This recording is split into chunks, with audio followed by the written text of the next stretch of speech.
जैसे जैसे लोकसभा चुनाव 2024 नजदीक आ रहे हैं, भारतीय जनता पार्टी भाजपा के संभावित उम्मीदवारों और प्रमुख राज्यों में गठबंधन बनाने की पेचीदगियों को लेकर अटकलें तेज हो गई हैं। मीडिया रिपोर्टों ने विदेश मंत्री एस जयशंकर और वित्त मंत्री निर्मला सीतारमण जैसी प्रमुख हस्तियों की उम्मीदवारी को लेकर चर्चाओं को हवा दे दी है, जबकि क्षेत्रीय दलों खासकर तमिलनाडु और केरल में गठबंधन बनाने में चुनौतियां बढ़ी हैं। उम्मीदवार चयन पर अटकलें। हालिया मीडिया रिपोर्टों ने आगामी चुनावों के लिए भाजपा के संभावित उम्मीदवारों के बारे में अटकलें तेज कर दी हैं। विशेष रूप से विदेश मंत्री एस जयशंकर और वित्त मंत्री निर्मला सीतारमण की संभावित उम्मीदवारी को लेकर चर्चा है, जिसमें सुझाव दिया गया है कि वे बेंगलुरु कर्नाटक से चुनाव लड़ सकते हैं। 2019 के चुनावों के दौरान बेंगलुरु में भाजपा का मजबूत प्रदर्शन, जहां उसने 3 को छोड़कर सभी सीटें जीती, इस क्षेत्र में पार्टी के प्रभुत्व को रेखांकित करता है। अन्नाद्रमुक की चुनौती और गठबंधन की गतिशीलता।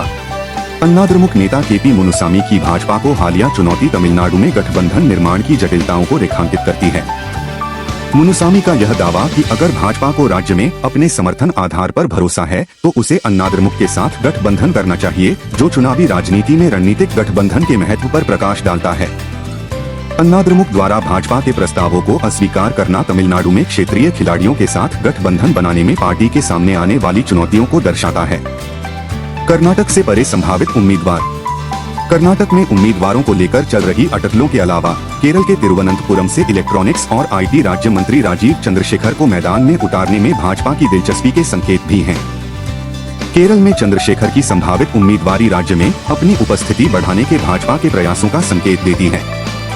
हालांकि चुनौतियां बनी हुई हैं, विशेष रूप से तमिलनाडु में पार्टी के अपेक्षाकृत कम वोट शेयर और क्षेत्र में गठबंधन निर्माण की जटिलताओं को देखते हुए। गठबंधन की गतिशीलता और गठबंधन रणनीतियां। तमिल मनीला कांग्रेस और पट्टाली मक्कल काची पीएमके जैसे क्षेत्रीय दलों के साथ गठबंधन को मजबूत करने के भाजपा के प्रयास उसकी चुनावी अपील को व्यापक बनाने की रणनीति को दर्शाते हैं। कुछ क्षेत्रीय दलों की अस्वीकृति का सामना करने के बावजूद भाजपा प्रमुख राज्यों में अपनी संभावनाओं को मजबूत करने के लिए गठबंधन की संभावनाएं तलाश रही है। पूर्व सीएम ओ पन्नीरसेल्वम जैसी प्रभावशाली राजनीतिक हस्तियों का बीजेपी में शामिल होना गठबंधन के विस्तार के लिए पार्टी की प्रतिबद्धता को और रेखांकित करता है। निष्कर्ष। लोकसभा चुनाव 2024 की राह भारतीय जनता पार्टी के लिए अटकलों और चुनौतियों से भरी हुई है।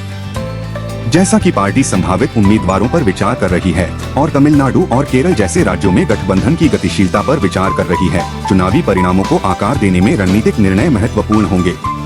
अटकलों के दौर और गठबंधनों के प्रवाह के साथ आगामी चुनाव भाजपा की चुनावी रणनीतियों और गठबंधन निर्माण कौशल की परीक्षा होने का वादा करते हैं।